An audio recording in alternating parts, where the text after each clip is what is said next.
Cheers.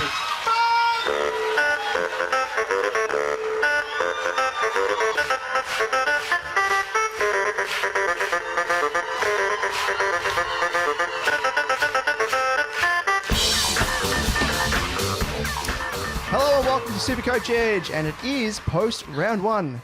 Now, we were all so excited come the first game of the round, naturally, but by the end of the round itself, I imagine a lot of us would have been more than happy for the season to be restarted had we been given the chance due to just the sheer amount of carnage that we faced. Like, we know that we face carnage. It's inevitable. But in round one, and I know, Liam, you actually were dealt, once again, your fair share.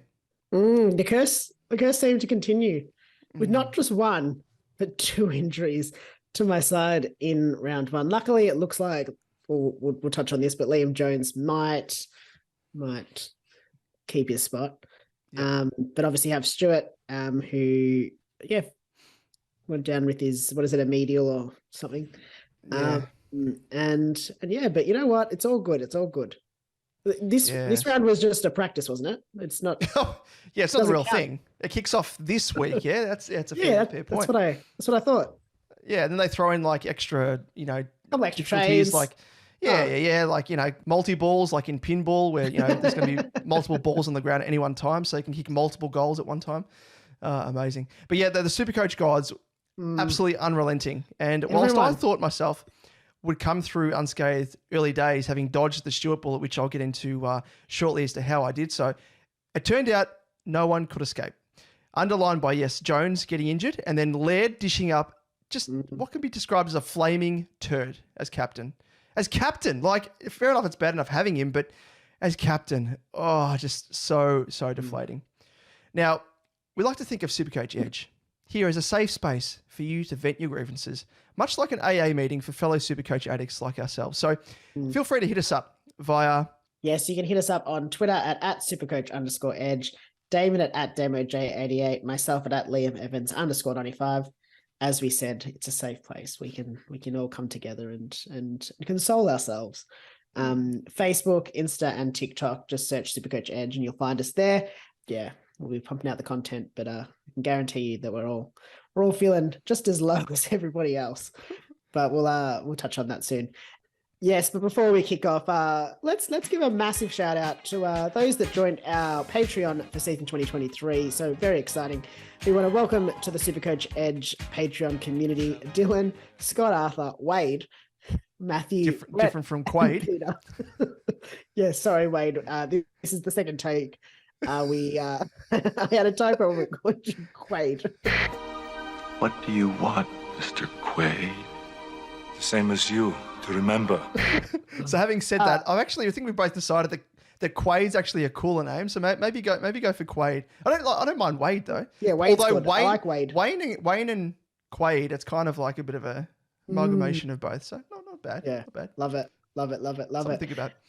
We do appreciate your support in 2023 and look forward to taking you on in the Cash League from I think next round it starts.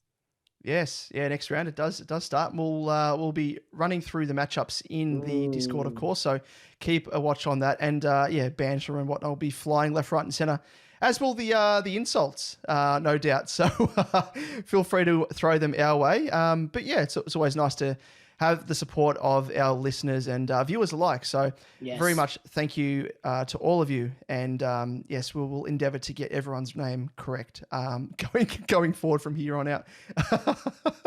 But thank you nonetheless. So it's no secret we have a lot to cover in this episode. So let's kick it off with our usual in-season segment for the first time this year. And it is the good, the bad, and the ugly.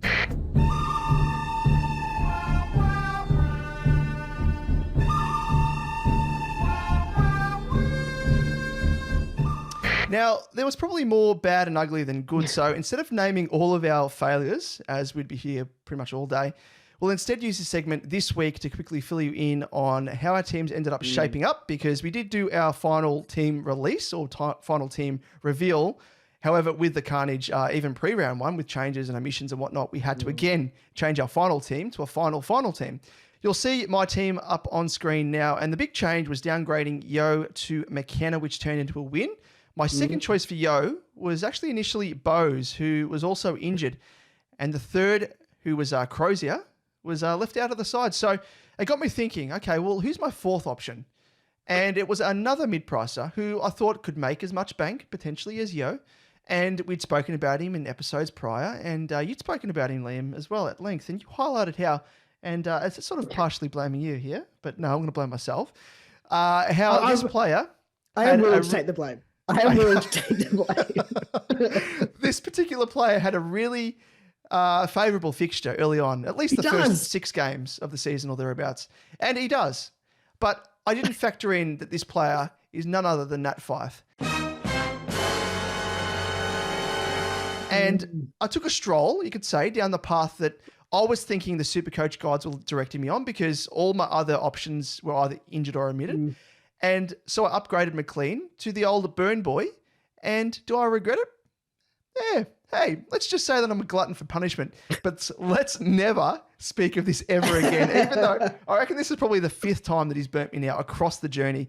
Every time he's been injured. Although, credit to him, credit where credit's due, he didn't actually get injured this time. He just put in the shittest performance I've seen from him in a long, long while. It was amazing. But have to say, like, even though I know you want to take some of the blame, Liam, I'm just going to say this outright. Have we seen a dumber bloke than me? Fair income. It's like being cheated on a girl and then going back numerous times hoping that she won't cheat on you and burn you again. Well, I've just gone and done that 5 times over. I'm very much ashamed to say that I had Fyfe in my team, even though I said numerous times that I wouldn't do it. And I liken it to the steamed hams scene in The Simpsons, except you're Superintendent Chalmers and I'm Skinner, having invited you around at my place to unveil my team to you, with the burnt roast in the oven, instead being the shitful burnt score that Nat Fyfe has dished up. And I'm fumbling the whole time trying to hide the fact that I chose the disaster that is Fyfe. I reckon the dialogue will go something a little bit like this. So you can join in. I'll be Super Nintendo Chalmers. Yeah, and I'll be Skinner, of course. Oh, you gods! My roast is ruined. Why is there smoke coming out of your team? Oh, that isn't smoke. That's just the likes of Goulden burning it up. Good Lord, what is happening in there? Aurora Borealis? Aurora Borealis, at this time of season, at this time in round 1, in this part of your team, localized entirely within your forward line. Yes. May I see it? No. And then I imagine like me just walking you, ushering you quickly out of my house, and then my wife Ash screaming out the window, "Seymour, your team's on fire!" No, wifey, that's just the Northern Lights. Oh, terrible impersonations. But yeah, just got a bit of fun with it. Fun at my expense. So that's lifted my spirits. A Simpsons gag in there, a Simpsons reference. But aside from that, I must say there were a couple of wins, and it was the fact that I upgraded Will Phillips to the Dynamo. That is Sheezel the Cheezel, and downgraded Stewart to Ridley in order to fund the switch. So I very much dodged a bullet there and picked up the cash cow of the season in that exchange. So super happy with that.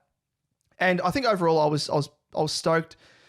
Fyfe aside, I nailed the majority of the correct rookies in McKenna, Ginby, etc., with perhaps, Philippou, Chandler, Pedler really being the only other ones that I'll probably consider at this stage of those that I don't have. And with the likes of Jones getting injured on 5, Fyfe dishing up, I've mentioned it again, that shit sandwich in the form of 26, and Laird trolling all of us that captained him with a 50, which we'll speak of shortly. All in all, I scored a very, very paltry 1,890. So fair to say, changes will be made. And my ranking is probably the worst start. I haven't gone back yet. I think you have, Liam, but one of the worst starts in a long while. 75,454. I know it's early days and I can easily... You'll be able to make it up. Yeah. I'll make it up easily, but it just hurts you to see that number. Oh, I just feel like a complete rookie. Yeah. I know. How about you? I mean, yeah, I fared similarly. But before we go into how my week unfolded, let's have a look at how my team has changed since the team reveal episode. Remained actually pretty similar, which was probably quite amusing considering how many changes I'd normally make before the season starts, and how many changes David and I were joking about I'd made. But I only made 3 changes, 2 of which were based off rookies, and one was a player that I did touch on that I was 50-50 on, literally flipping a coin over. And that was Steele to McRae. Phillips, Will Phillips obviously was the sub, so I moved him on to Campbell Chesser, and Jai Menzies from the Bombers made way for Harry Sheasel, which I'm very, very happy that I made that change. So on the most part, obviously with just 1 week of data, they seem to have worked out in my favor on the most part, which was good. So while McRae left me with less cash in the bank than Steele would have, actually quite funnily, just on a bit of a side note, I was actually going to go for Steele, but I didn't hit save on my team, and I had McRae in. So pure luck that I had McRae and not Steele. So McRae netted me an extra 16 points. And trust me, this round, every point mattered for my team. So I'm very thankful for that little stuff up. Will Phillips obviously played as a sub, and I think he scored pretty well. I think he scored in the 60s, which obviously was much better than Chess's. But he was obviously planted on my bench. But obviously with Will Phillips as the sub, the risk is way too high to pick a player like that. So Phillips, is to weigh his way into the side full time, like I said, as a starter and not as the sub. Could be a handy option to look at if you've got the cash later on the season, but probably not right now. The main difference for me was Menzies to Sheasel. And boy, did it pay off. Yeah. It not only meant that I did actually get to keep Philippou, but also got Sheasel's 118, and I got his 118 on field, which was very, very handy for my team. So my team obviously wasn't without its problems. As we spoke about, I had 2 injuries, Stewart and Jones, and also had the underperformers in Laird and stupid sexy Flanders. But I've thankfully, seemingly, nailed all of my rookie selections at this stage. The only one that I'm probably not too happy with is Chesser. But I think he's probably got job security. But I did get the key ones on the most part. Probably the only ones that I'm missing at this stage is potentially, a Peddler or a mainly Chandler's probably the big one. But I'm also happy with most of my, I guess, riskier picks as well. Setters went well. McRae, probably not a risky pick, but just sort of lower ownership, fired.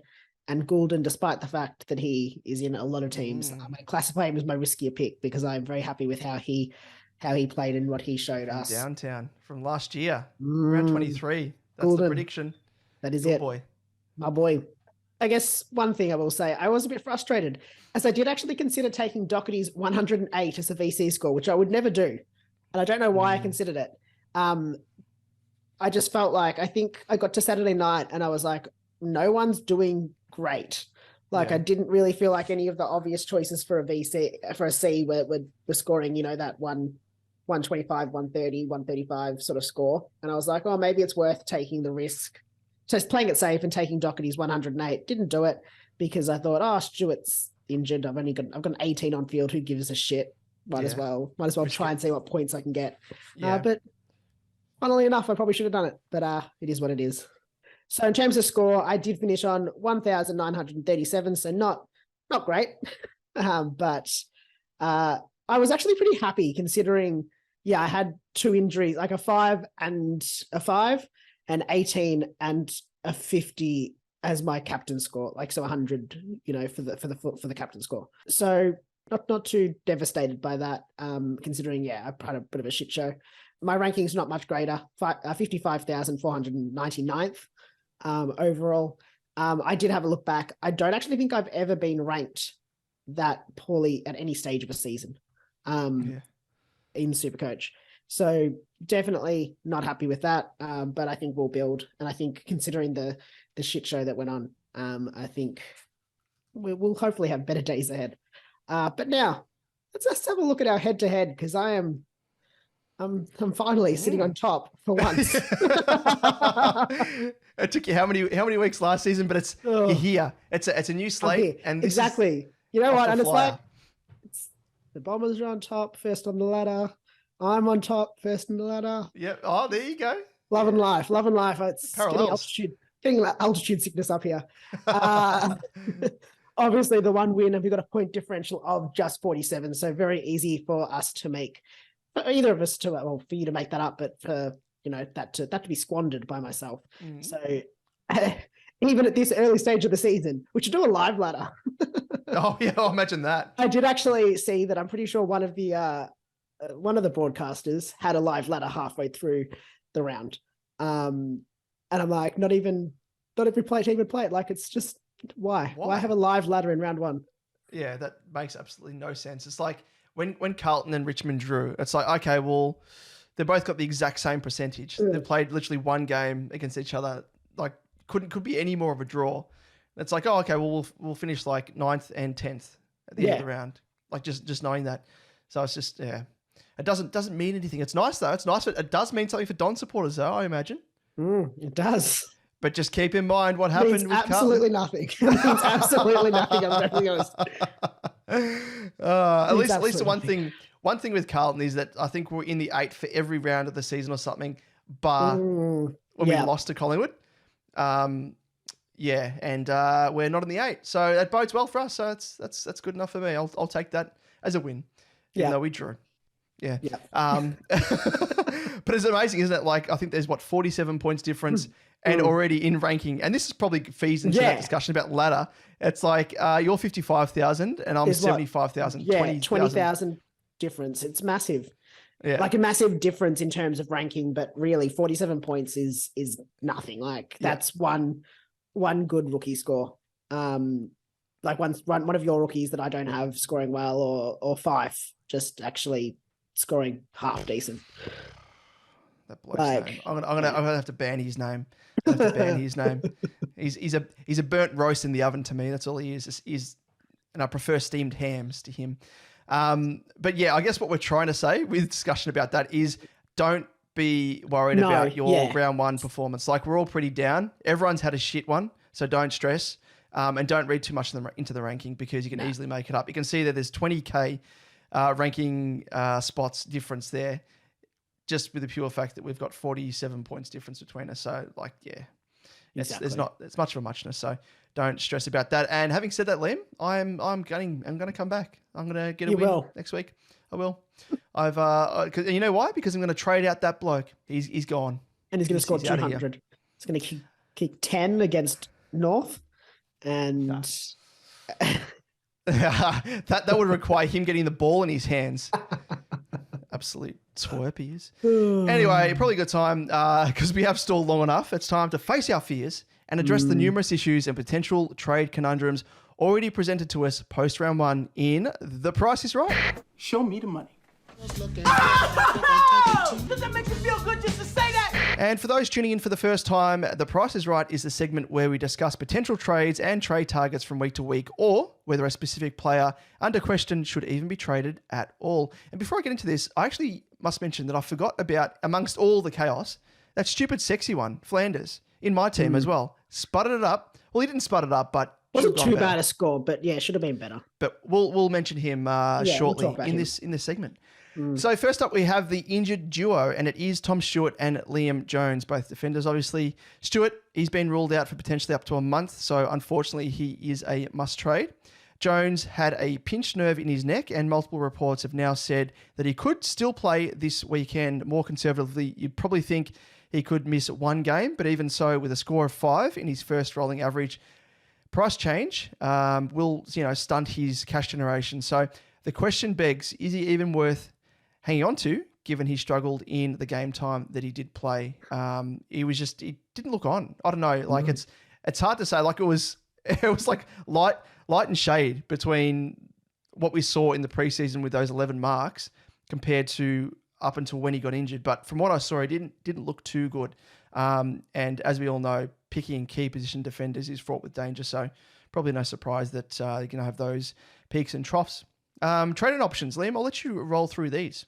Yeah. Let's kick off with some, we'll call them potential primos. And I think it's just because they sort of start in the next price bracket down from your Uber primos. And that is Jordan Ridley, 504.3K, scored 107 on the weekend, and Dacos, who scored, priced at 502.2K. So very much the same and 129 points on the weekend. And Ridley looked to be back to his 2021 form of old, which was lovely to see. Had 20 disposals, 8 marks, kicked his first goal, and a beautiful 95% disposal efficiency, which we all know and love. And it was just, so I guess as the Dons supporter, I want to talk 2 seconds about this. But the kick-ins, he was taking kick-ins, but it was a very different style of kick-in that I think we didn't see last year. It was often they might have played on, but they would have gone sideways or short.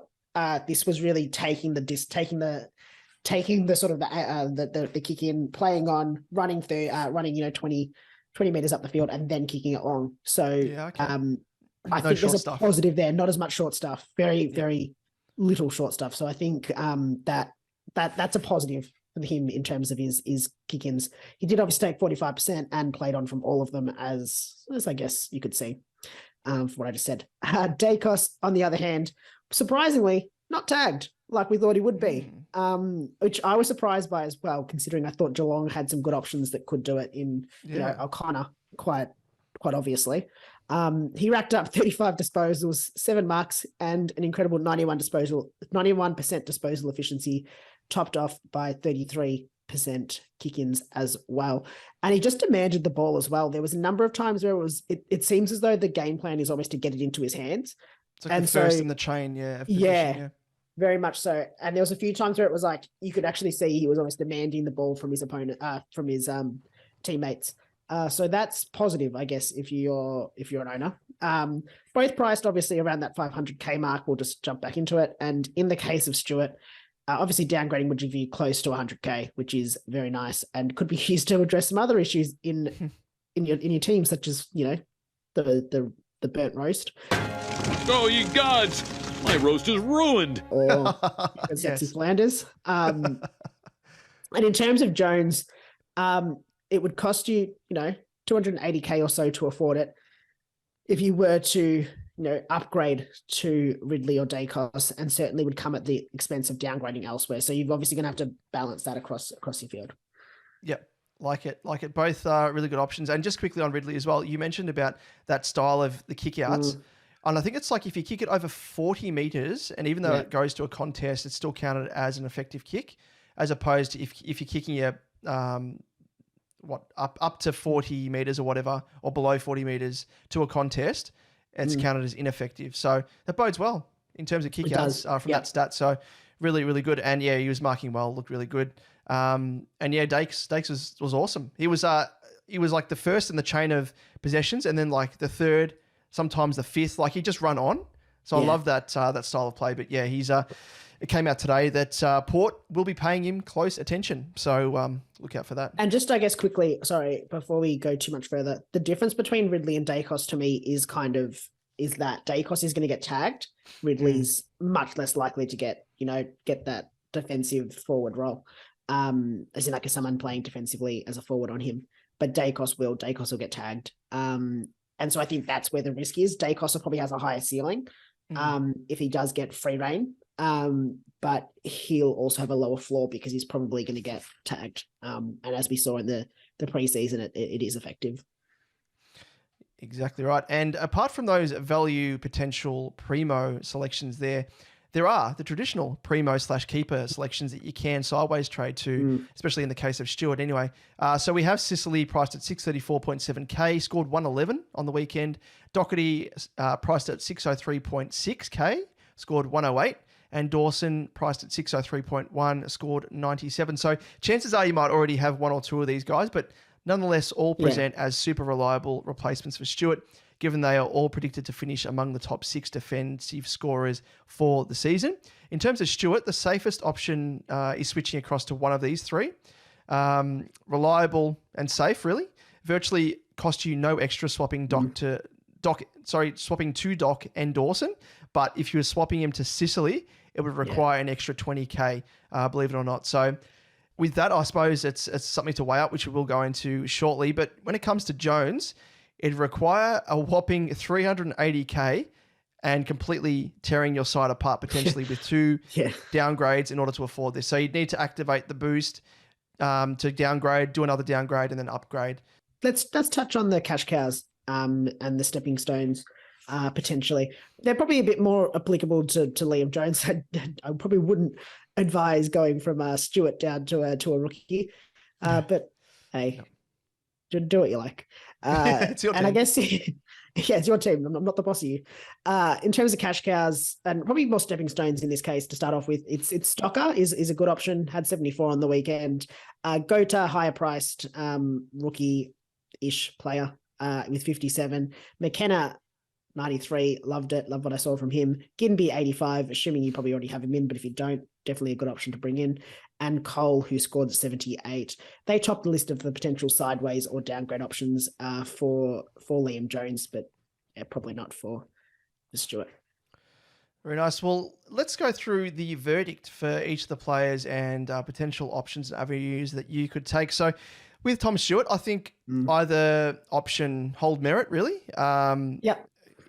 Those first two options, obviously not the cash cows, depending on your team structure. If Stewart was your only primo keeper at D1, I would opt for the safer route with an assured primo/keeper like for like in the form of Doc and Dawson. It's safe. You know what you're going to get. There's no risks there.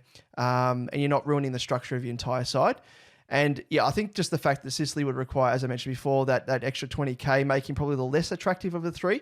But if, however, you already had one of those three alongside Stewart, so you had Stewart and another one of those guys in your team already, I would be more willing to take a risk and cashing in on the potential value of Ridley/Dacos. I still think Dakes holds the risk of being tagged from time to time. And, as we mentioned before, that Port have already announced that they're going to put some time into him. And that will limit his scoring output across the journey. And I must say, as an owner of Ridley, passing the eye test with flying colours against the Hawks, I can strongly recommend him. So he'd be my choice of those two at this early stage anyway. Yep, I agree. I don't really have much to add to that. Ridley's probably my choice if you, as you said, you don't have a D, like if D2 is, a Ridley or a Dacos or Liam. If Liam Jones is your D2, you need to get a Stewart.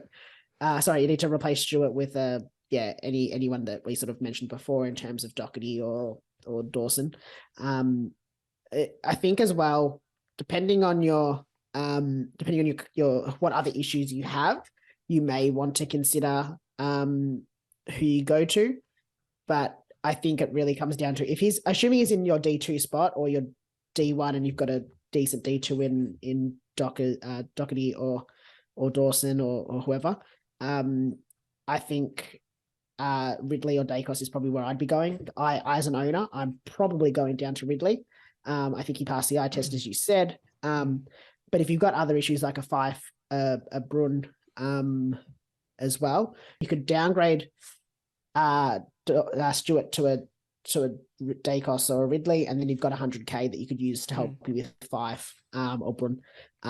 If there's someone that tickles your fancy there, definitely not looking to downgrade him to a cash cow, and definitely looking to trade. He's out for at least 3 to 4 weeks. Definitely worth the trade at this stage. Especially to that sort of key pillar in defense for you.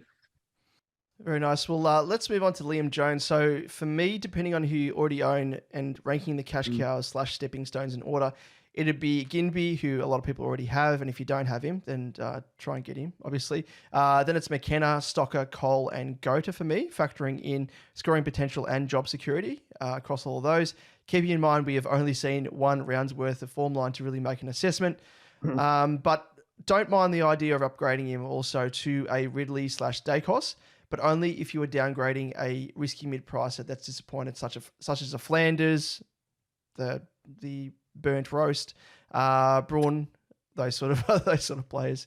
Yep, I tend to agree, but I'm going to go with a little bit different approach. I don't know if I'm going to take this approach as an owner of Jones, but just I guess as devil's advocate.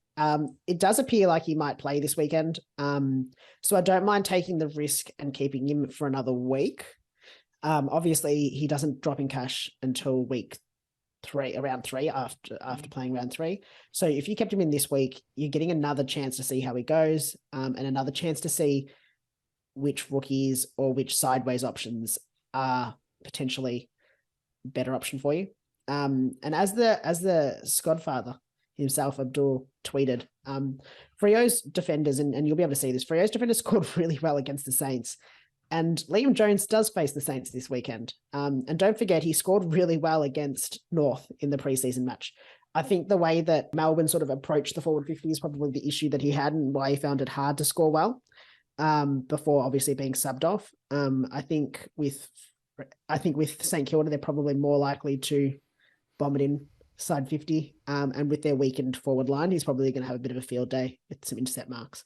So as his price won't change, if he is named, I wouldn't be against holding on to him for at least one more week, just to get a sense of what's going to happen. And I guess as well, it should be noted that yes, he did score 5, and yes, that'll be in his rolling average, but it'll only be in his rolling average for 1 week. So it'll only affect his score and his break even for 1 week. And so it shouldn't have a massive impact on his cash gen. Because it'll drop out next the first. It'll drop out the week after. So I am 50-50 on holding him. I don't like trading in a rookie or a mid-pricer, like a stepping stone, like a Stocker or a Gota, before too far before they're on the bubble. Just because I think it's risky. You don't know, they could get injured, they could get dropped, they could get suspended, anything could happen, and then you've wasted a trade to that player. I think it's all going to come down to me whether he plays or not. If he's going to play, I might take the risk and hold him for 1 more week. Fair enough. But yeah, it's definitely something to weigh up. And I mean, we'll get some more information as the days approach the kickoff of round 2, which is again a Thursday game kicking off. It's good. Footy almost every. They should have footy every day. That'd be good. Not so much for the players. But let's move on to the next conundrum, and it is the concussed Giants in Josh Kelly and Lockie Whitfield. So both Giants unfortunately sustained head knocks and will now enter the AFL's 12-day mandatory concussion protocol, meaning they will miss round 2. Their 13th day is the round 3 game against Carlton on April 1st. So whilst they will technically be allowed to play, it all depends on their individual recovery. Remembering, of course, that English missed 2 games last year when he was in a similar recovery timeline, so close to game day. So I'm not saying this will necessarily happen with these two either, because as we know, concussion is an individualized injury. Everyone differs, but being so close to that recovery timeline, there's no guarantees that they do suit up for round 3. But yeah, I think as well, just with the English example, it's probably should be noted that he specifically the time before also missed 2 games after being concussed. So it might, again, as you kind of said, it's individualized. We don't know how it's going to work. Yeah. Just in terms of talking through their potential, options, if you want to trade them out, we do have first up semi-premo / breakout contenders. So the options are varied and plentiful, and these include firstly 2 of their teammates in the form of Tom Green, who we all know is absolutely smashed over the preseason and followed it on in round 1, priced at 534.6k. He scored 134 points from 38 disposals, 6 marks, 4 tackles, 1 goal, and 15 contested possessions. As I said, he's a mini cripper, and he is embracing that for sure. Carried his insane form line from the preseason into the season proper, and if you don't have him, get him in and join the 35% of us that already own him. Goes without saying there. He is on the cusp. Oh, he is pretty much now breaking out already. It's begun. It begins. I do agree. I like him.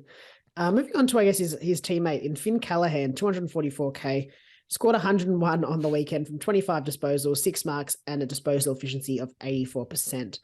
Like Green, his preseason form line wasn't a ruse. He's the real deal and will make us a bulk cash while providing a solid stepping stone to a primo down the line. And his scorings so far has been good enough, I guess, to also just be handy on field. Like if you had a rookie in his place, you're not like his scoring's still good enough. He's not scoring like a 244k player is what I'm trying to say, I guess. So it's been good. And look at it, like I guess Ashcroft, who's probably 40k cheaper, scored about 55 on the weekend. So I guess when you look at it in that context, he's scoring really well. So trading Callie or Whitfield to him would also give you bulk cash. And that would be handy if you're trading either player to Callahan and then obviously moving on Callie and Whitfield, you'd be able to use that cash elsewhere, especially if you had some other injuries or other underperformers. Spot on. And we have another semi-primo here in the form of Luke Davies-Uniacke, who we sounded out over the preseason. I was a massive fan of him. Then I was absolutely seduced by Tom Green, and he overtook him in calculations for my own side. And boy, did he come out and smash it as well in round one. Priced at 557.4K and scored 143 points from 32 disposals, 5 tackles, 1 goal, 1, and 19 contested possessions. So well and truly picked up where he left off last season and showed that I guess his poor preseason showing wasn't really a true reflection of his form. So he tricked all of us. Definitely a breaker contender on par with Green. So I would highly recommend, I guess considering him. Yep, I like that too. I really like that pick as well. Moving on to Jason Horne-Francis, 348.8K, mid-forward eligible, scored 136 points on the weekend from 25 disposals, 2 marks, 3 tackles, and a goal, and 67% CBAs. And he looks to be an absolutely changed man at Port. Now, I saw parts of this game. I think, Damon, you saw it in a bit more fullness than I did. But he absolutely played out of his skin, and you seem to be a big proponent of him, I have to say, having seen that game, and I do like that. And I think he really did show why he was taken at that pick 1-2 seasons back. He did play with the sort of dash, free smarts, and maturity that he hasn't shown to date. And it does make you wonder whether he was given that opportunity at North, or what sort of happened there. Just, I guess, just always, I think there's always just questions there. But if he's getting to play his natural role and getting to play like this, could be great. But I guess the one query is it a one game enough of a snapshot to trust him, given that he has had past issues? And even looking back to his preseason games, he had bulk CBAs, but only scored, I think, 70 odd off memory. So you'll have to make that decision yourself. You could wait another week on him, but would it give you absolutely a ton of bank as a bonus? But obviously you can't wait if you're downgrading him if you're downgrading a Kelly to him or Whitfield, probably still a downgrade. Yep. Yeah, no, you're totally spot on there. I have been a big knocker of this bloke, and for fair reason. He's gone about his footy just in a really dumb, immature manner, I think, like just the way he presented himself on field. Maybe that was due to the fact that he just hated being at North. Maybe it was due to the fact that playing under David Noble, that I have heard, don't want to say anything slanderous, but I have heard that maybe some players didn't get along with him, and probably part of the reason why he's no longer coaching at senior level.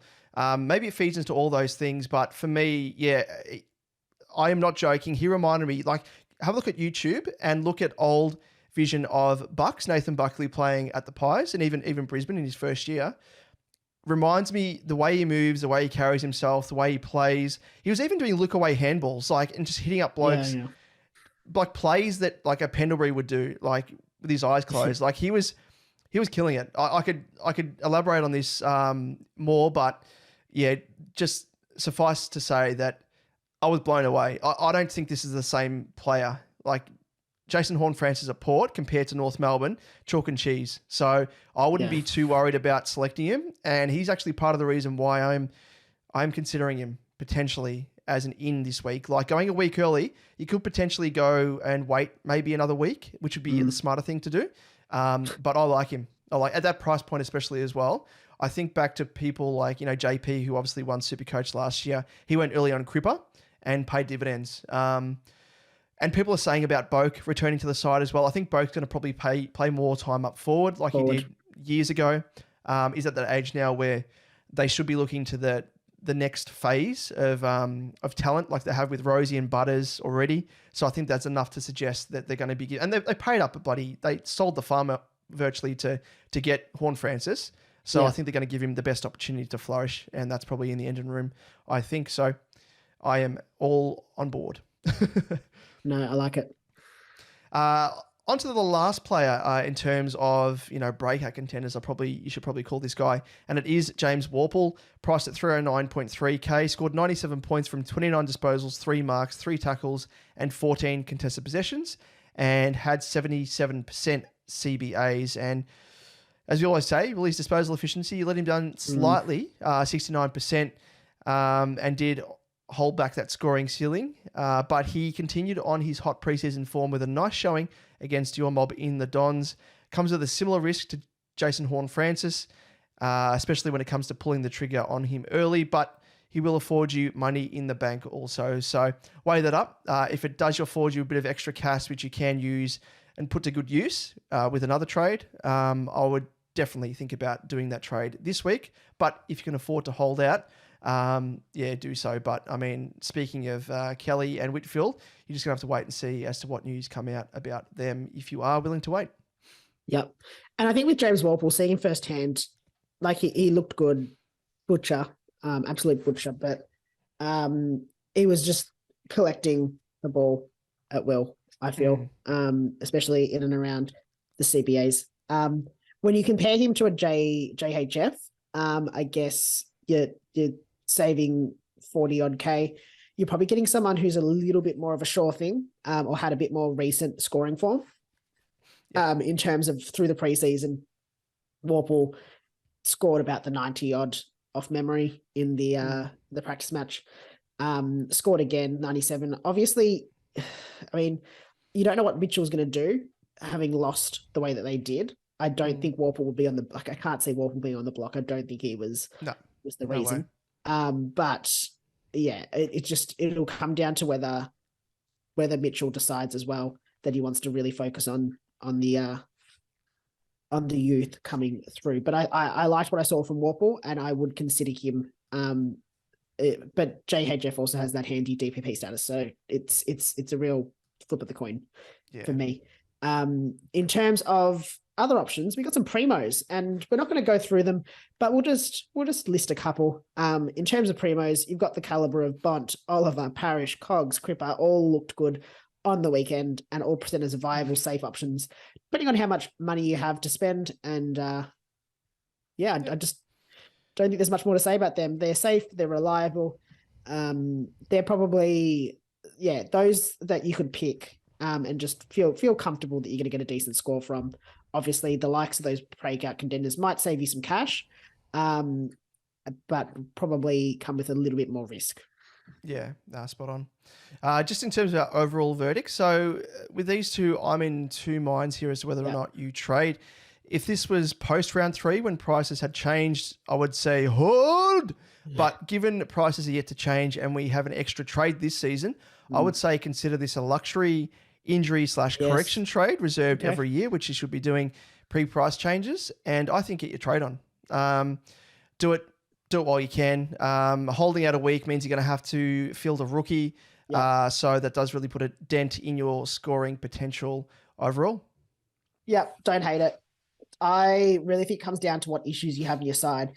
If you nail all your rookies and don't need to or won't be making any corrections, because you don't have Fyfe, you don't have Bruhn, you don't have, Flanders. Yeah. You don't have any injuries, you don't have Jones, you don't have Stewart. Well done. You escaped all of the carnage. Then a trade probably makes sense. I think if you've got the more issues you have, the less likely I'd be to tell you to make a trade, because you're going to need to just weigh that up. If you've missed out on the likes of Green or even an LDU, I think trading Kelly down would be a good idea. Whitfield, probably a bit harder. I don't know his exact price off the top of my head. 400 and he's like high 400s. Yeah, so you're probably going to have to find a little bit of cash, but probably a JHF or a Worpel would probably be not a bad option there. I like it.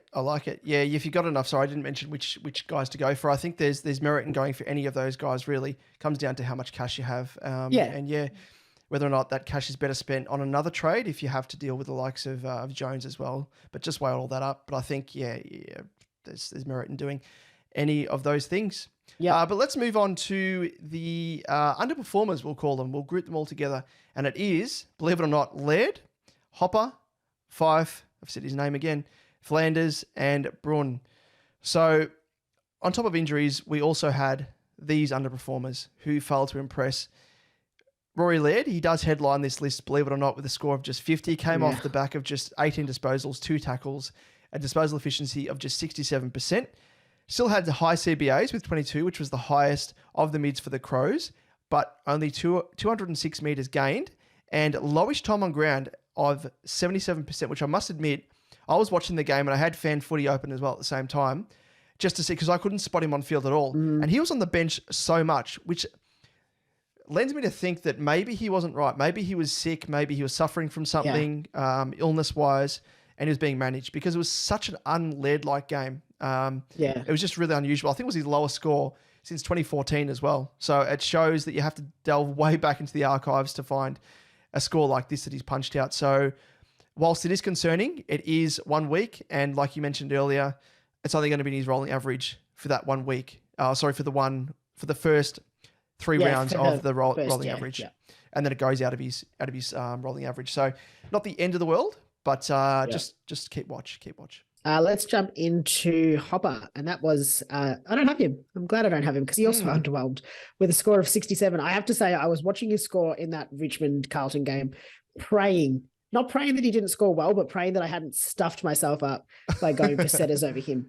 But with the score of 67, I wasn't too concerned until setters came up to play, and I was very concerned then because I thought I don't want to have egg on my face.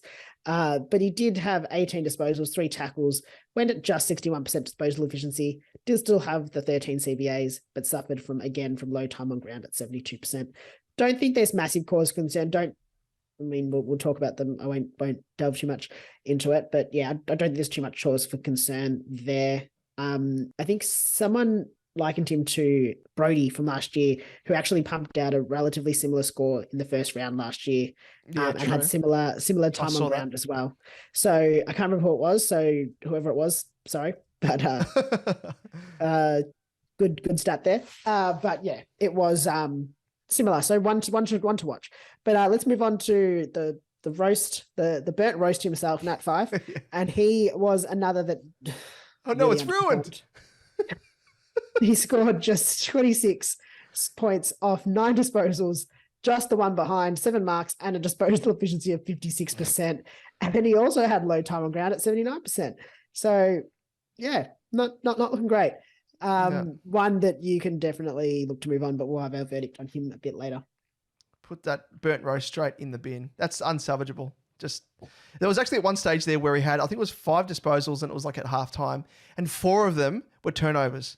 Come on, mate. You want a Brownlow medal. Yeah, you had a Brownlow medal around your neck with your shirt off. Come on. He's won 2 Brownlow medals. Oh, sorry, I forgot about the other one. Does he deserve it? Yeah, who knows, off the back of that. Let's move on to stupid, sexy Flanders. He did seduce all of us with his stupid, sexy get-up that he had in the preseason as he turned up across the preseason. But he did end up finishing on 64 after, I must say, some late junk time points. Didn't look really good. I watched the game, wasn't really sighted. When he was sighted, he was up forward, had limited time. Really weird. He was thrown back into defence at one stage. I don't know if he was camped on the wing, and then I assume that was the case, and then shifted down into defence. But then he was positioned back in the forward line and camped there for a majority of the game. And it was really when Sydney took their foot off the pedal that he actually started, might as well just kick a couple of goals and have some points. But didn't look good. That scoreline flatters him, so not too happy with him there. And finishing off, we have Tanner Bruhn, who thankfully I don't have, but he disappointed owners with a score of 58 from 17 disposals, 4 tackles, 47% disposal efficiency, and just 64% time on ground, with 16 CBA. So it was well down the list for the Cats. And I think it was when Tom Stewart got subbed off and it was Parfitt that came on. Parfitt's a midfielder, obviously not a defender. So they had to do some restructuring.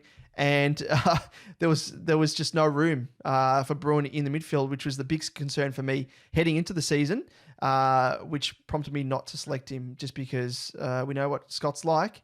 and there's no guarantee you are given that specific position from week to week. So what do we do with these guys, Liam? Yeah, let's kick off. Let's kick off with Laird. What do you think, David? What do you think on Laird? I think at this stage anyway, don't trade him. It is super tempting to do so. Seriously? Do not trade. Unless he puts in another stinker, however, next week. Yeah. So it's really 1 week in isolation. Don't panic and don't overthink it. The Emperor, who is one of our long-time fans and does a lot of good stuff for us in terms of stats, we might post up if he gives us a bit of permission, which I think he will. He did a bit of a breakdown in terms of how much cash he would bleed if he averages, I think it was 90 odd. So Rory Laird is the fifth most traded out player at this stage. 2.7% of teams are trading him out. 3,338 coaches. But I agree with you. Don't trade him out yet. Hold him for at least another week. If he makes 120 or 130 points, you get the good score. And remember, if you picked Laird, you didn't pick him for the price. So don't worry about how much cash is going to drop. Definitely hold this week. With that being said, you can short him the week after. Like, I don't mind the idea of shorting him the week after. It's going to give you a lot of cash. I think we'll talk about it a bit later in the episode. There's a question about it. But I don't mind that, but definitely not this week. Yeah, no, exactly right. Just with that as well. So Empire, so he put up, if he does score 90 across the next 2 weeks, he will drop 72K in round 3. Yeah. And then another 36K in round 4. If he scores 120 across the next 2 weeks for round 2 and 3, he will only drop 46K. And then if he scores another 120 in round 4, he will drop 3.9K. So that will stem really the bleeding. out. Yep. Yeah. So if he does come out and score an absolute blinder, I would not be trading him. Don't be silly. Yeah. If he scores below 100, I think, that indicates there he's going to at least drop about 100K, which in itself is almost worthy of a trade. Like if we put a valuation of 100 to 150K per trade, if that nets you that, there's probably merit enough to trade him. But we'll delve into it, I think, a bit more next week, depending on how he scores. Yep, I agree. Let's move on to Hopper. Damon, what's your thoughts? Yeah, so I think he's one to sideways to a Warple, Setterfield, or Horn Francis if he puts in another subpar performance. So not really panic stations just yet, in my eyes.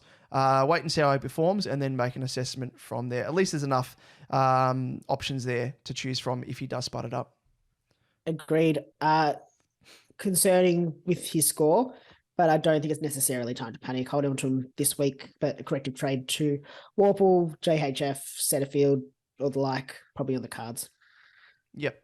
Moving on to Fyfe. So, yes, obviously stupidly took the risk. Didn't think I'd take it just 1 week. I didn't think it'd take me just 1 week to burn me, but he did. He cooked himself and he cooked me in the oven. Seriously considering a corrective trade on him, given I nailed the majority of my rookies. So, virtually have a spare trade up my sleeve. Would be looking closely at downgrading to a rookie you missed if you are in my situation, or perhaps someone like a Horn Francis or Zeeble around that mark, which wouldn't cost you too much coin, or might even net you just a little bit of cash in exchange. Yep, agreed. Didn't catch the game, so I can't talk about it too much. I was just too busy celebrating Don's being on top of the ladder. But based on stats, I would have preferred doing that as a Carlton supporter than watch Fyfe. But based on the stats, I'm not against a corrected trade here. I will say, does have a relatively good run to kick off the season with games against North, West Coast, Adelaide, and Gold Coast in the next 4. He has a massive average against North. Obviously, he's a midfielder, so just keep that in mind. I'm not going to raise it as a result. So one good big game could skyrocket his price. That's all it's going to take. So you could hold for a week and then consider your options. But I'm again not against trading him out at this stage. I know you just said all of that, even though I tuned out halfway through. You got to hold him, aren't you? But you said all of that to get under my skin, and kudos to you. That's just a bit of banter. That's good. That's good by you. It's good. You don't mind, Kevin? Yeah, if I was to keep him, then you'd go 2-0 ahead in our head-to-head, which I won't let you do. So even if he scores over 100, he can trade him out. He can have a couple of these. You're going to trade him out, and you're going to lose by whatever. You're going to lose the head-to-head based off whatever he scores, and it's going to be 100 plus. Yep. Hope he does. Hope he does. And then you know what's going to happen? He's going to get injured like he always does. So, yeah. Oh, well, that's fine. I'll just be using a trade that I'll be using later. I'm not jaded at all. All right, moving on to another guy that disappointed me, but not as much in the stupid sexy one. At least he's sexy, whereas Fyfe's just stupid, just stupid. But so Flanders was someone I was willing to take a risk on, given it'd be easy to corrective trade him, and it is something that I am considering. You could afford to wait a week at least to see how he responds against a less tough opponent, because the Swans were, like, as you know, grand finalists, and they performed as if they were. Could give you the bank to corrective trade to a must-have rookie like Sheasel, for example, which I would definitely do if you don't have him. But in this case, it's a 50-50 for me. Yeah, agreed. I don't know. He's not really taking on a less tough opponent. He's taking on the ladder leaders next week. Oh, is he? Well, in that case, the old heave-ho. Out in your ass with Fyfe. But he did actually score quite well. I don't know what he scored against us in the preseason game, but he played quite well against us in the preseason. So it's a tough one. I'm the Dons of the Barometer. Yeah, sorry. Good one. I'm clearly joking, everyone. Please do not at me about this. I'm not serious. Here's one. Flanders is one that I toed and froed on this last 24 hours. I'm not sure. I'm probably going to keep hold of him. I don't want to necessarily trade him to a player before their cash rise, their price rise, just because, as we said, injury being dropped, mindful of that. So I'm probably going to hold unless I can definitely upgrade him and even then an upgrade is probably not necessarily a massive upgrade. It's probably just an upgrade to a higher price, mid pricer like JHF or the like, or a Zeeble maybe. Very nice. Well, let's move on, shall we, to Bruhn to round us out. And he's another one I'm 50-50 on, probably more so out of everyone here that we've spoken about. Showed the most promise of the lot, well, apart from Laird, early on, and was switched out of the engine room once injuries hit and Parfitt was subbed on, throwing out the cat structure, making his role a bit of a scapegoat. His opportunity and assured role is what scared me away from selecting him, as I mentioned earlier, and it's what is happening at present. I would probably wait a week, and then if it continues, I would trade away. Yep, I agree with everything you just said there. I think it's hard to read the role based off what happened with Stewart and Parfitt being the sub. I'd wait a week, get another sample, and then trade him the week after. Keep it simple. But we should mention next week we'll be doing a more comprehensive look at the best cash cow options ahead of price rises in round 3. So given they'll be on the bubble and about to rise in price, then we won't touch on them now. It'll also be easy to give you a bit more of an informed verdict of 2 rounds of data as opposed to just the one, and with an assured break even, giving us a better indication of the cash generation potential and probably even a bit more idea of job security. Yep, they're spot on. Well, Liam, for the first time this season, this is a visual gag. So if you're tuning into the podcast, tune into the vodcast. It is, I'm the captain now. Look at me. I'm the captain now. All right, Liam. Well, here we are. Toot, toot. We are both captains at the moment. So, yes, if you are tuning into the podcast and you have no idea what just happened, I just whacked on my captain's hat, which is a bit of a prop for season 2023, and so too has Liam. So, The power of, I don't know, online visuals. Yeah. Yeah, exactly right. So, first of all, I'm the captain now. For those of you who are tuning in for the first time, we chat about the VC and C options that you've got for the upcoming round of SuperCoach. As always, we've scrounged through the data and found the best options for you to consider. So for those new SuperCoaches tuning in, it should be mentioned that we generally have a rule of a score of from 120 to 125 plus for those, VC scores that we like to lock in with the captaincy loophole. So keep that in mind when you look at your options this week. And just mentioning further about these hats as well. So we are doing a little bit of a, should we mention it now? No, No, just from the top? let's do it at the end. Okay, do it at the end. Okay, well, you'll find out as to why we're wearing these We hats. should look like fools for the whole segment. Exactly right. Well, I'll let you do the honors, Liam. Kick us off with the first couple of VC options there. Let's start on Thursday night. You'll be seeing this game firsthand, Damon. Doherty against Geelong, 7:20 at the MCG on Thursday night, and with scores of 93, 122, 102, and 121 in his last 4 against the Cats. He has an average of 109.5 against the Cats, which, I mean, not a massive one. He's got a couple of decent scores in there, 122, a 121, but I don't mind it. I think a nice early Thursday night. It's good to lock away your VC if you can. Exactly right. So next up we have Dunkley against the D's on Friday at 7:50 p.m. at the Gabba. Scores of 117, 67, 106 and a whopping 202 in his last 4 against the D's. Makes an average of 123. So he started the season in all right form, I guess, by his standards anyway, 108 on the weekend. And yeah, I like that. He, again, presents as a bit of an early option. So he's one that I am factoring in. Yes. And in the same game, but on the other side of the field, it is Clary Oliver. He has scores of 140, 118, 94, and 177 in his last 4 against the Lions. And that comes out an average of 133.25. So he is looking good. I like it. He speaks for himself. He absolutely tears up the line. So have a good look at him. Next up, we have the Rory squared. Geez, did he play like a bloody block? Just spinning on end over end on the weekend, just running a puff. He faces the Tigs on Saturday at 4:35 p.m.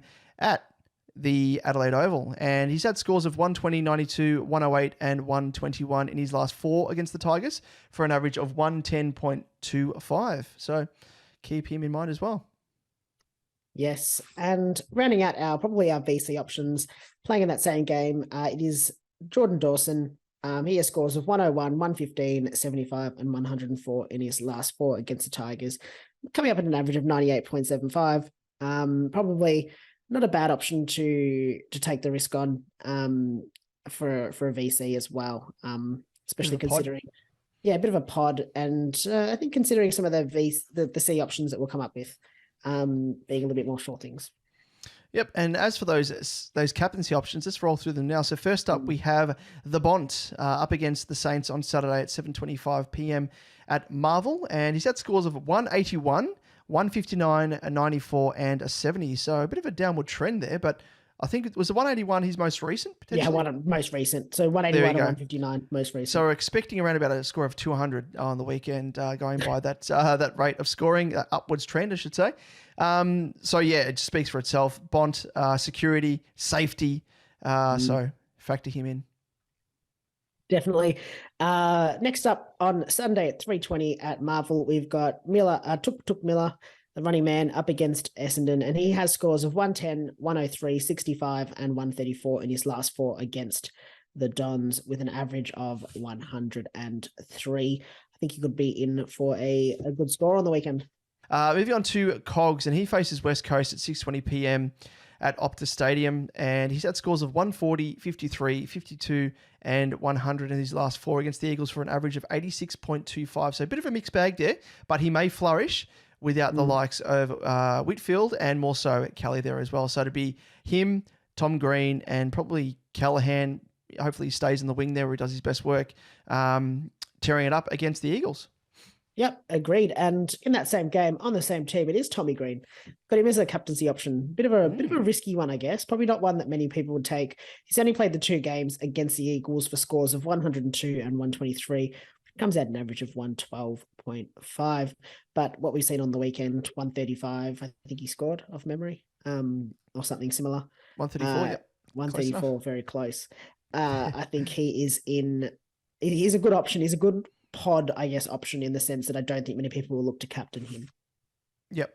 Like it. I like the pod options, probably more so with the VC because it provides a bit of a safety net there. But even so, I saw there was a couple of people put the outright captaincy on Tom Green in the weekend and obviously paid dividends there. The hype is real. Believe the hype. because he is paying dividends. So factor him in absolutely. But Liam, let's get to explain. And I'll let you do this. Explain these prop captaincy hats. Are they props? No, they're real. No, they're real. We are captains. We are captains. We are As captains we say every now. week, we are the captains now. We've said it enough. Might as well be. Yes. So we've decided to have a little bit of a head-to-head, just to add a little bit of spiciness to the I'm the Captain Now segment each week. So each week, Damon and I will choose a captain option each. So I'll choose one, Damon will choose one, who we think will be the best score for the week.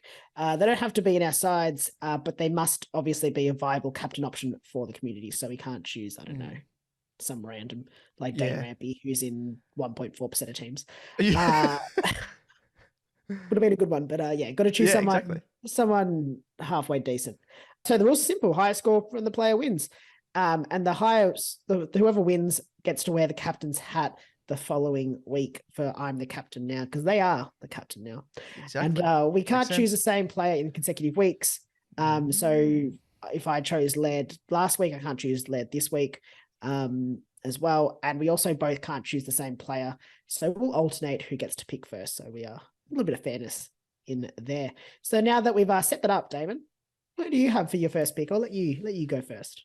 Well, now that you mentioned the rules, I stupidly didn't look ahead to next week because this player that I'm picking obviously won't be able to choose the next week. So if they have a favourable draw, but all right, let's just go in bareback, we'll call it. So it adds even, damn it, I should have kept that up my sleeve. So the pressure is on definitely now with the first pick, but I'm going to go with the pink sweaty pig himself, Clary Oliver, even though he's not in my team. Apologies. Sincerely, sweaty pink pig. So can't wait to be wearing this this captain's hat next week, Liam. Lock her in. Very nice.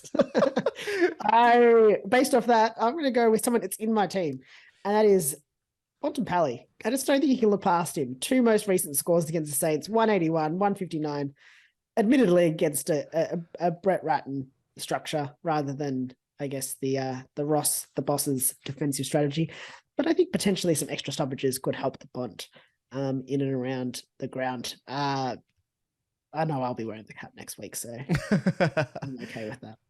I must say I was gifted because Clary averages 119.9 against the Lions, which is up there with, it's sort of middle of the road. And then the week after, he only averages 101.3 against the Swans. So Bont, however, should I let you know as to what? No, I've locked it in. I've locked it in. I don't want to know. He averages 113.6 next week against. Oh, not next week. The week after against the Lions. Okay. So, yeah, we'll see how it goes. Who knows? That doesn't. As we say, what is it? Past performance isn't a true indicator of future performance. Mm-hmm. Yep. Or thereabouts, whatever it is. So, looking forward to wearing this cap next week, Liam, and see how we go. But Liam, I think now it's time. Time to, I guess, throw open the mic to the good folk of the SuperCoach Edge community. And I hear a few people asking, "What? Can you hear that in the distance?" I guts to know. I guts to know. I guts to know. Hey, I guts to know. That is by far the creepiest one I think you have ever done in the 3 seasons we've been doing this. I had chills. It was the people in the distance. Could you not hear them? Oh, was it? No, it sounded like some sort of axe murderer. I guts to know. It was like a bit of a mix of sultriness as well thrown into it, which threw me. But it was interesting. It was interesting. I'll give it that. But in I Gots to Know, we throw it open to you, the good folk of the SuperCoach Edge community, and we answer your burning questions. I've noticed as well, we've still got our captain's hats on. Let's wear them collectively for the first time together for the rest of the episode, because it will be the last time we get to wear them as one together. So yes, good point. Do you want to kick us off with the first question? Yeah, let's do it. It's from Empa, big fan of the show, big friend of the show. Empa, check him out on on Twitter at Empa_X, EMPR_X. So with the he asked, with the extra 6 trades this season, is it worth burning one to effectively pocket a free 150 to 200k by sideways trading Rory Laird to any number of premos. And I don't mind it, but would probably hold off doing this until next week. He looks great. I think we just need to go back and remember he looks great in the preseason games, scoring, I think it was about 150, 151, something like that. He obviously had a dud game this week. I think, as you said, my first thought based off his score and the fact that he wasn't tagged was that he probably he was probably sick. He probably had some illness, something like that. That's what's seen him go down. If he can't score well against Richmond, then I'd probably be moving him on. But I'd definitely be giving him this week. There's every chance you get a 120 plus score. And then if you really want, you can short him for the 150k in the bank to a cheaper mid primo the week after. But I'd definitely be holding him this week. And just on that sort of the extra 6 trades this season, I mean, it's one extra on last year with the extra round. We've got a couple extra from when we used to have 30 odd back before COVID. But I don't mind with 36 trades that we can be slightly more aggressive in our trade strategy. So I think trading a Rory Laird down is quite aggressive. If he comes out and scores a 150, I'm probably not that concerned about it. If he comes out and scores 120, I'm probably also not that concerned about it. It's a tough one. And I think it's a question I want to revisit next week. Yeah, but definitely be holding him this week. Yeah, totally agree on all points there. I think we spoke about it as well at length earlier in the episode. So yeah, wait and see after this week and then assess from there. But yeah, there is merit in doing so if he does put in another a steaming pile of shit. But let's move on to the next question sent in by Jason Prentler. Geez, you've really thrown us with the name there. Apologies, butchered that. So question is Laird to Oliver. Thoughts? So that is virtually a direct trade. So they're going to give you 4.1k in the bank. So on a money saving side of things, or I guess banking a bit of cash side of things, there really isn't any benefit compared to if you were trading down to a Bont, for example. They'll give you 64k, or Tom Green 170k odd. Laird and Oliver should score very similar over the course of the season. Only really see the benefit of trading Laird if you are banking money from the swap, as we just touched on in Emper's question there and your answer, Liam. But again, wait and assess for next week and go from there. Yeah, agreed. I probably don't hate it, but I just think over the season, there's no reason to think that Laird's not going to be a top 8 mid. I think we're really looking at it in an off game as opposed to what we're going to see week in, week out. So I think trading from Laird to Oliver probably doesn't help. And I think trading from Laird to, one of those lower guys does. Moving on to our next question, and it is Nerds for Life on Nerds for Life SuperCoach. And he is on Twitter at Nerds for the number Life SC. And he asks, trade or not to trade? Damon, that's the question. Yeah, I think we've pretty much summarised it throughout this entire episode, really. It comes down to what issues you have. I think you'd be very, very fortunate if you don't have any issues to deal with, whether it be, first and foremost, injuries. I think I think most people should at least have one player, like, a Stewart or a Jones. If you've got both, you obviously have to trade. I think the question probably comes down to more so using a boost or not. Which we may touch on when we have a chat to the good folk at SuperCoach Masters, maybe, and elaborate on that side of things. But I think, I think you should be I think years ago I would say no, hold your trades and trade in round 2.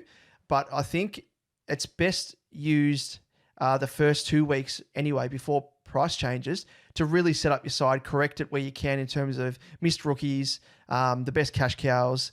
And then primos who, you may, or not so much primos, but probably more so mid prices. I think primos you should be selecting from the get-go as if you're going to keep them. But Laird, again, is probably an asterisk because if he has another downer, he's going to drop so much in price. So that's probably an exception to the rule in this case. But I think depending on the number of players you're eyeing off, keeping in mind if you're going to use your boost in both weeks, you've only got 6 trades to use. And if you're not, you've got 4 trades to use across both the first 2 weeks. So look forward as to how many players you want to get in. corrective trades and whatnot, and that'll probably give you a fair idea as to how much trades you will need to use. Yeah, I agree entirely. The only thing that I will say is limit the number of rookies you're bringing in this week. So if you missed out on a Philippou, a Sheasel, I don't know who else, a Ginby, try and limit the number that you're bringing in this week, because God forbid something happens to one of them. They get injured, they get suspended, they get dropped. I don't think any of them are going to get dropped, but we don't know what's going to happen. You don't want to be bringing them in before their price rise, because you're going to be wasting 2 trades, basically getting them in and then having to waste the cash gen with them sitting on the bench. Not making you any cash. So yeah, that's probably the only thing that I would say to limit in terms of trades, but I'm not against it in any case. But let's move on to the next question. It is from Freeze on Twitter at FreeFFC. And he asks, trading to Cogs a week early to get his points with Callie out. Damon, I'm going to throw that one to you. Yeah, so I guess we've touched on the options with Callie earlier in the episode, so should have answered your question with that, but in essence, Cogs should benefit from Kelly out, and against West Coast should score, half decently. So he's not really a bad option. I think West Coast gave up the 4th most points from memory, having a look at that in terms of stats breakdown for points given up to opposing midfielders. So you'd think he should score well. And yeah, that's something to keep in mind. But yeah, he's an option. He's an option nonetheless. I think, yeah, it's something to factor in. Agreed. I think as long as if Callie's your only option, if Callie's your only issue, then definitely don't mind that trade down to Cogs. I don't mind that at all. Moving on to the next question. It is from Alex Caddo on Twitter at MacLoveVP. Love with a 0. Yeah, like it. And he asks, I've traded Stewart to Dawson. Am I a moron? Definitely not a moron at all. I think it's actually a decent trade. But as we've spoken about with what to do with Stewart and reference Dawson, we probably won't touch on this too much, but I think David and I would both probably give this a tick of approval. Yeah, no, absolutely. That's it's safe, as we know. It's going to give you the same points or similar number of points from week to week as Stewart would. So lock and load. And I like the fact that you read out that question verbatim, even with the spelling mistake as well. Am I moron? Am I moron? Maybe. Very good. I like that by you, Liam. That's just keeping things true. See, there's no. We're not filtering here. We're just it's unfiltered. That's all it is. Exactly. But let's that's it for yep. I'm the captain now. That's it for I got to know this week. Oh no, geez, it's been an action-packed episode. It's been a long episode as well. First up, so hopefully you've appreciated the extra input that we've thrown in terms of those options that you could be looking at if you are an unfortunate owner of the likes of Jones, Stewart, the Burnt Roast, all those sort of players. But yeah. But before we wrap up, Liam, let's run through our SuperCoach Edge Cup group results, which is, of course, the public group for round 1. Yes, and in our SuperCoach Edge Cup group, we've got the highest overall for this week was Chompers. Nathan with his team Chompers. He sits number 1 in the group with a score of 2,272, massive score, especially for this round, and an overall ranking of 88th for the competition. Very, very nice. Well, that brings us to the very end of the show. But before we go, Liam, where can our listeners find us across our socials? Yes, if you want to get the full visual effect of this podcast/podcast, search SuperCoach Edge on YouTube, the Captain's Hat and all. And don't forget to like and subscribe. On Twitter, you'll find us at @SuperCoach_Edge, Damon at DamoJ88, myself at Liam Evans_95, Facebook, Instagram, and TikTok. If you search SuperCoach Edge, yeah, that's where you'll find us.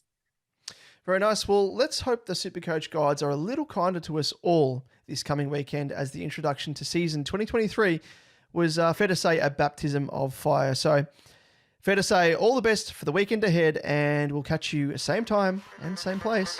See you then. See you guys.